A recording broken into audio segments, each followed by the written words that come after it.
One. And good evening, good evening, good evening. I am Richard the Razor Ewing.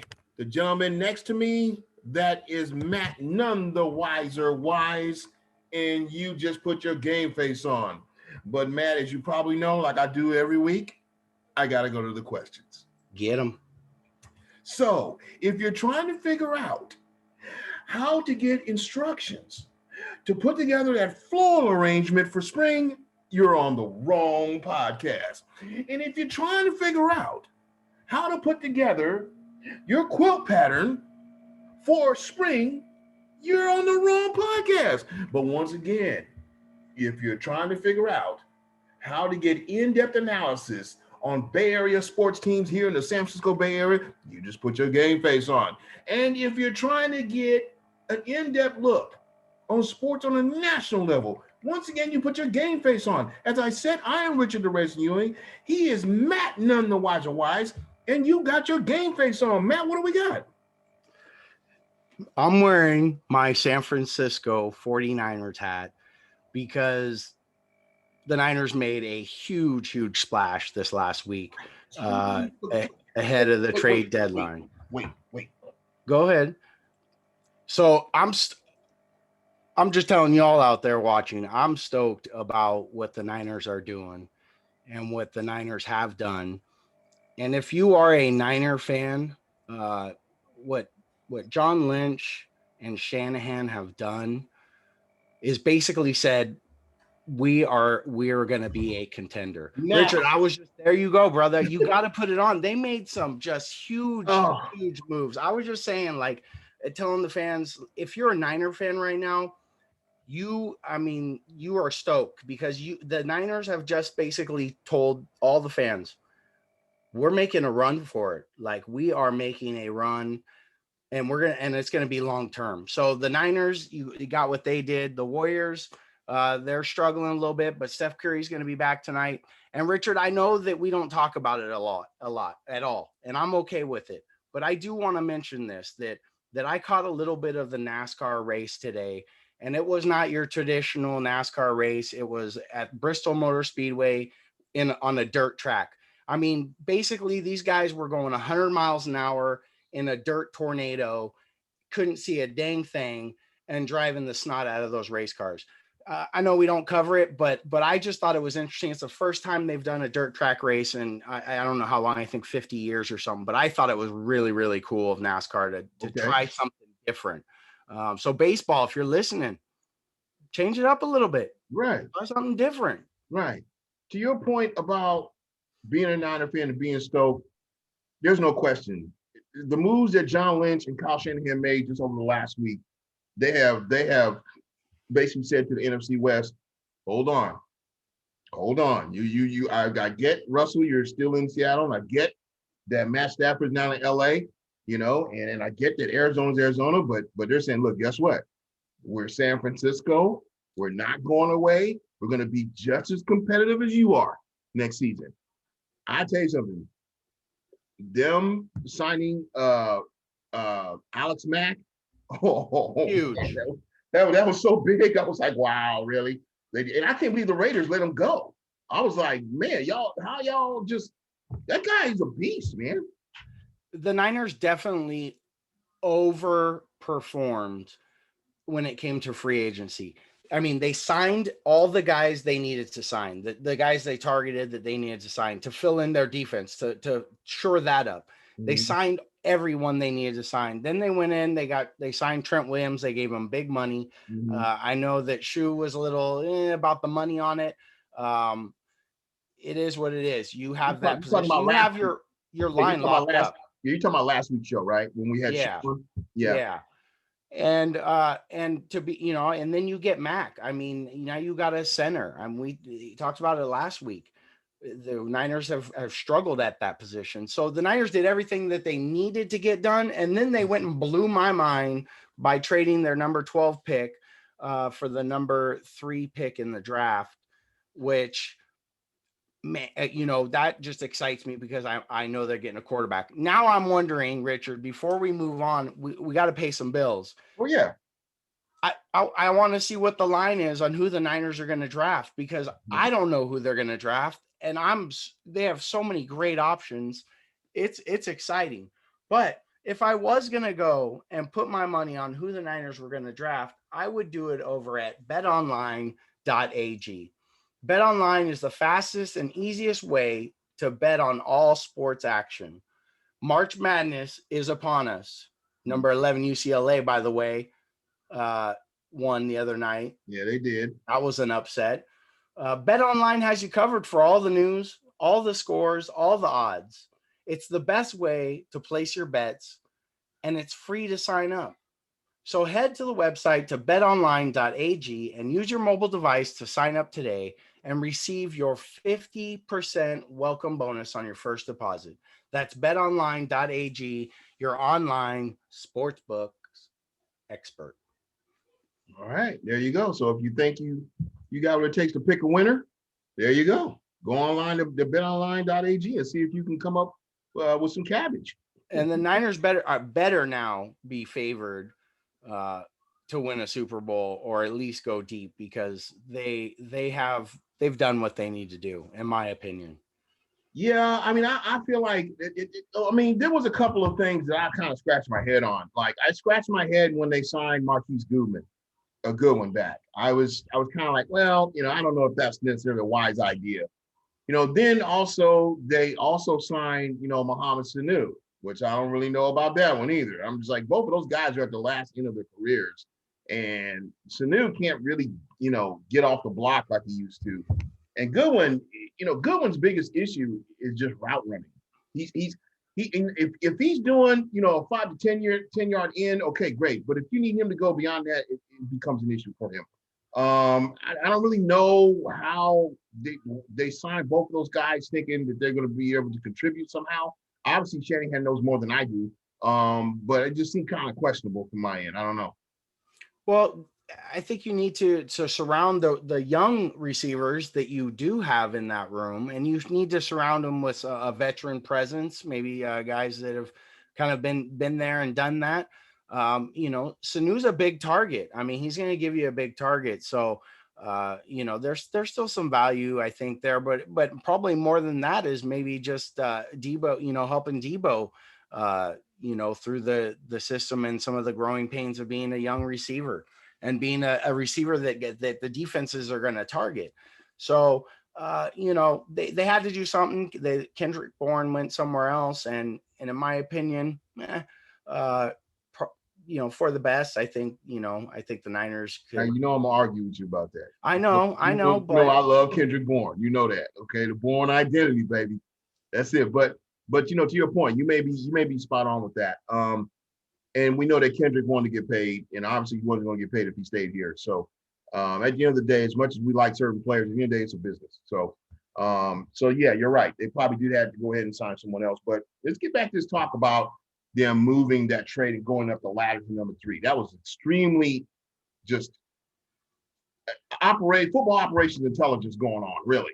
To John Lynch, nice job, brother. Okay, that was just amazing. I'm like, man, that was, and the fact that the Dolphins let him do it, I was like, wow, you gonna want, for these picks that are pretty much phantoms, you don't know what they're gonna get. But I honestly believe, because everybody's been talking about, hey, who are they going to draft of those quarterbacks? And personally, I honestly believe they like Trey Lance. I think this kid from North Dakota is just amazing, dude. Are you kidding me?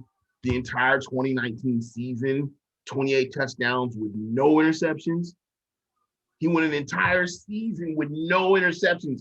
That's just incredible, dude. He must have had defensive coordinators losing their mind. They're trying to figure out, how can we stop this kid from scoring on us? And they couldn't figure it out. Well, the Niners definitely identified someone. This was the thing when I saw the news, and I'm like everyone else. I think these days we get the ESPN alerts on our phones, and most of the time we don't really pay much attention because we get so many.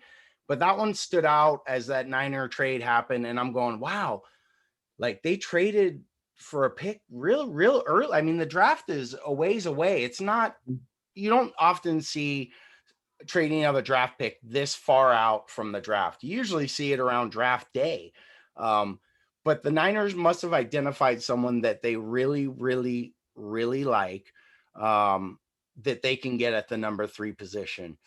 And if it is Trey Lance you're talking about, was that who you're talking about, Richard? I'm serious. I believe that's him. I believe that when you look at where things are right now, okay, obviously they signed Trent Williams, and they did that because they wanted to protect Garoppolo, which we know that was an issue, okay? The other issue was stopping Garoppolo from getting hurt, because once he's hurt, then he's not good to really do anybody. So you protect Garoppolo, and if the protection doesn't work, you have this kid, okay? And we know how well that did for Kansas City. Mahomes sat out for an entire year before he went ahead and got the start. So it helps us to appreciate that, really, what does it mean? It means that, hey, Kyle Shanahan is and John Lynch is sending a message to Jed York, hey, look, we're not just prepared to try to compete for next season. We're looking 3-5 years down the road and still being competitive. And that's what happened when they did that trade. When they did that, and I'm sure everybody in NFC West saw that and went, whoa, okay. What just happened? What do we look? And I tell you something, the head coach in Seattle, which for what reason I can't think of his name right now, which Pete Carroll. Yeah, Pete Carroll's been on my last nerve for the last 15 years. I'm wondering if he's wondering, well, look, if they bring this kid in and he starts to come, my days here are numbered. And I believe they are numbered because he's up in age, he's been there forever. You're 70-something years old, man. At some point you got to retire. I just feel like with that trade and with that possibility of picking up one of those two, I'm not going to say Trevor Lawrence, because I think he took himself off the table, because I think he announced he was not going to leave. It's Ohio State, right? Jalen Hurts out of Ohio State. Trevor Lawrence, that's Clemson. Clemson. It's Clemson. Okay. Who he's projected to go number 1. But I thought Trevor Lawrence wasn't going in the draft. No, I believe he's projected. He's where everyone's got number 1 at this point. Okay, so he can go then. Yeah, and then I believe from what I hear is you have Zach Wheeler or Zach Wilson. Zach Wilson out of BYU is projected to be number 2 out of Jets. And so that leaves the Niners in a position for a quarterback like Mac Jones out of Alabama. You have Jalen Hurts out of Ohio State. And then you have who we were just talking about, the young guy. The problem with the young guy in North Dakota is I'm not sure that he is NFL ready. He is coming out early, if I'm not mistaken. He does not have as many maybe reps in collegiate, but he's a baller. Don't get me wrong. But hey man, but I'm not sure if he's 28 touchdowns in one season with no ends. That's hey. Baller, right? Baller. Yeah, Don't get me wrong. Baller, I mean, but I'm not sure if he. So here's what I would hear, and like, when the Niners made this trade at number 3 is, Jimmy's gone. I don't necessarily think so, because I think if the Niners are as high and are going to go in the direction of the quarterback of North Dakota, I think that actually gives them like, hey, Jimmy, this is your last year. You either make it happen, stay healthy, and get it done, or we've just drafted a guy that is going to replace you. He may not get the snaps right away, but he's coming. And if he's as big a baller and as someone that Shanahan is that in love with, good luck, Jimmy. You better ball out this year. Okay, so this is the thing. I know you don't want me to do this, but unfortunately we have to. And I say we have to because, and it's sad, because I used to didn't have to say that. I used to be able to say, hey, you know what? Let's discuss the Warriors. But now it's like we have to discuss the Warriors because it is looking dismal and for Steve Kerr and company over there. And I get that they don't have, all of the pieces properly in place right now. They're still a work in progress. I get that. But it's like you look at some of these other teams and what they've done. You have the Lakers are pretty much going to sign Andre Drummond. That's pretty much going to happen. Okay. Is he going to the Lakers? I heard he was going to Houston. No, he's probably going to go to Lakers. Okay. They're probably going to get that done. They're probably going to eat that deal. The Lakers can give Drummond more cash than Houston can. You look at the fact that LaMarcus Aldridge is now a Brooklyn Net. And, on one end of the spectrum, you think, okay, you see these signings happening and you see these teams picking up these extra pieces because they want to have just an assault rifle when it comes time to get into the playoffs, get all that. But to me, the one thing that I'm thinking about is why KD left Golden State in the first place. His reason for leaving Golden State in the first place was that he wanted to be able to take a team on his back, on his own, and get them to the promised land. That was his reason, which none of it makes any sense to me. It's stupid, but that's what he said. The problem is he's in Brooklyn, and dude, you're not doing it by yourself. You're not taking a team by yourself. You got James Harden, you got Kyrie Irving, it's you, and then you just picked up LaMarcus Aldridge. So you're not carrying the team on your back by yourself. He wanted to be the main focus here more than Steph, but that's not what's happening. I think more. I think maybe he really just wanted to be the man in New York. Like when anybody thinks about New York basketball, that he wanted to be in that conversation. And I think that's kind of why he went back there. And he did want to, have a team that was more suited to him.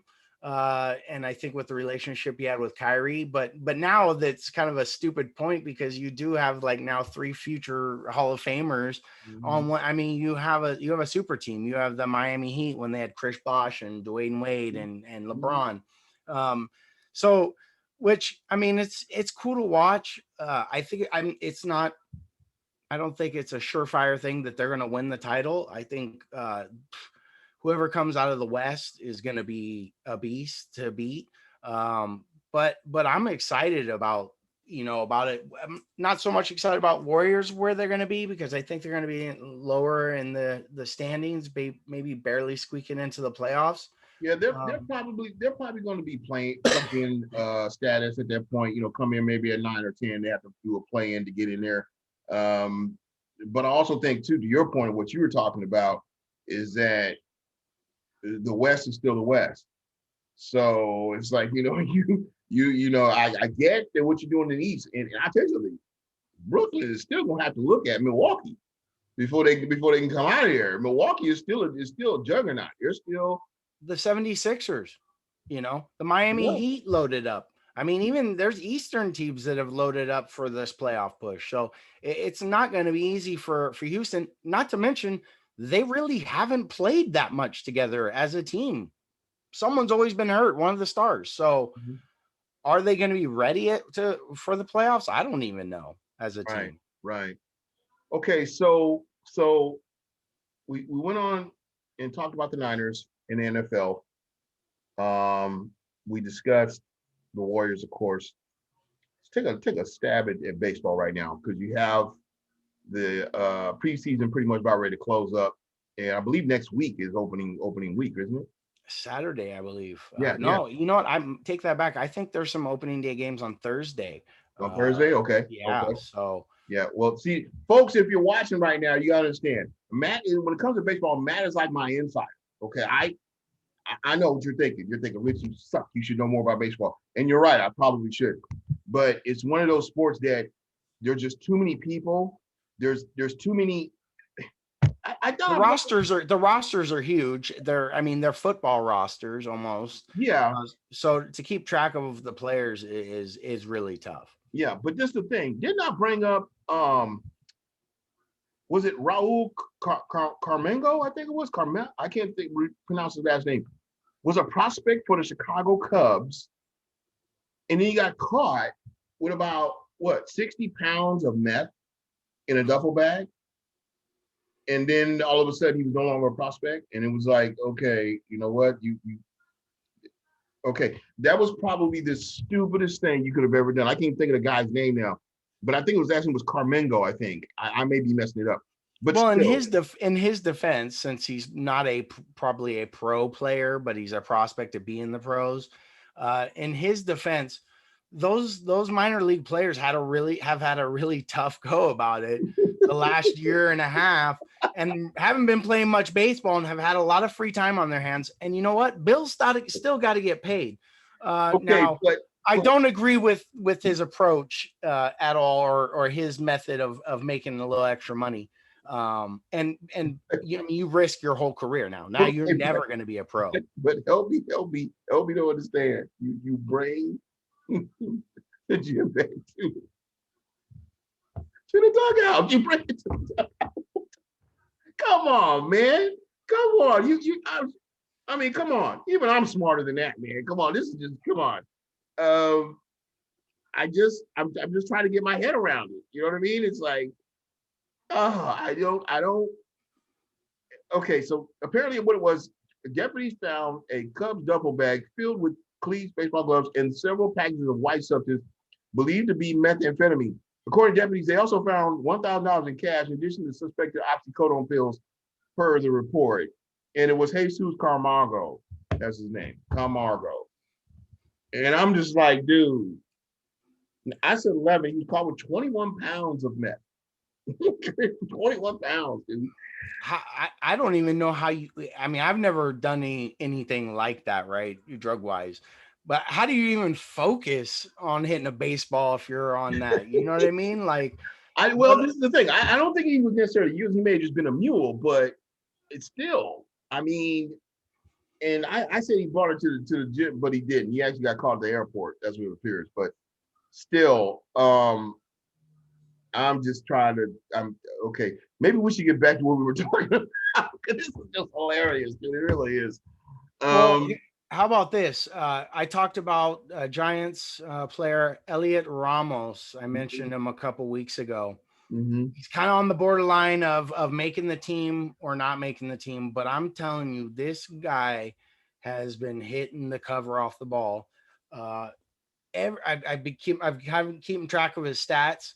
I mean, killer at the plate. And he won. He was voted as the team. The team, I guess, votes every year on minor league players who just did the best during spring training. The MVP of spring training for these young guys. Mm-hmm. And Elliot Ramos won that award.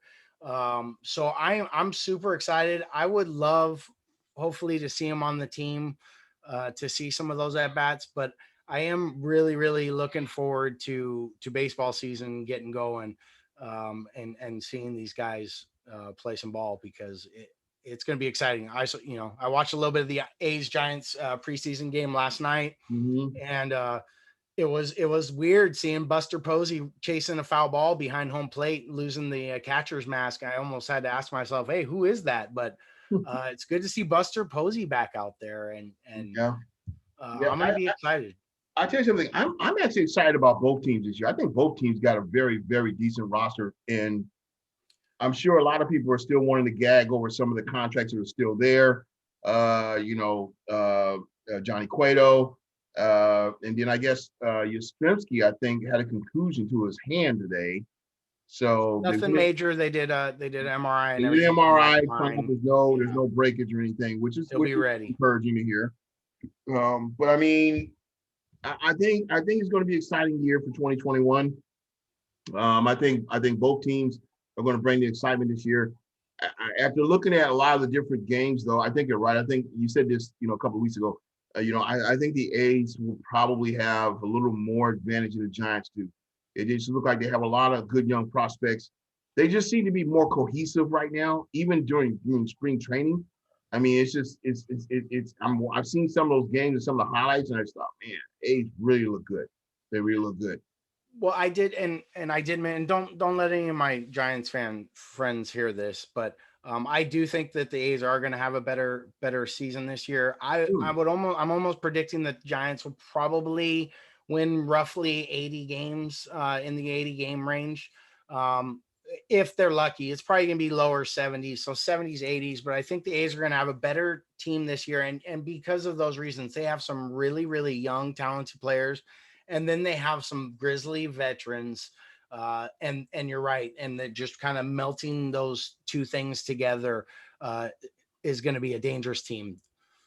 Yeah, and then we're going to go back to San Francisco because I just kind of think of everything that's going on. And one of the big talks with the Niners has been that ever since they moved up to that number 3 spot to pick up, what appears to be a quarterback, and now all of a sudden Garoppolo's going to be on the move. And personally, I don't really see that happening. I think really at the end of the day, the only thing it really is doing is just basically letting the NFC West know that, hey, we're gonna stay competitive. Okay, we're gonna continue to stay competitive. If you thought for whatever reason, that this is going to be an issue and we're going to just all of a sudden drop out of sight, we're not going to. I'm excited to see when Garoppolo's out there healthy and he's got, Deebo Samuel on one side, Brandon Ayuk on the other, and then George Kittle in the slot. It's like, oh man, George Kittle down the middle. In the middle, I'm like, man, that's just gonna be. I mean, in other words, to your point, what you said earlier, it's like, hey, there'll be no question about to Garoppolo at that point. It's like you have all your arsenal that you need. We're protecting you, so all you have to do is deliver the ball, okay? And if you don't deliver the ball and give us at least 10 wins next season, then yeah, your spot probably should be in question at that point. And a lot of it is circumstance, and because of injuries and whatnot, circumstance for COVID. But hey, that's the breaks, unfortunately, in the NFL, in any league for that matter. Well, this trade basically is John Lynch's way of saying, I'm all in. I'm all in on this draft pick.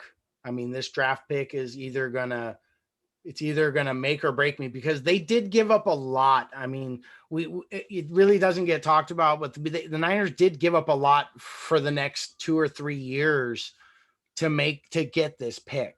So, this is John Lynch's way of saying, I'm going all in right here. If this is a bust, it's going to be a bust. I'm going to go down because of this, or I'm going to be solidified as a GM here in San Francisco, and Shanahan's going to be solidified as a coach here in San Francisco because of this draft pick. I mean, that's what this move says, is we're all in.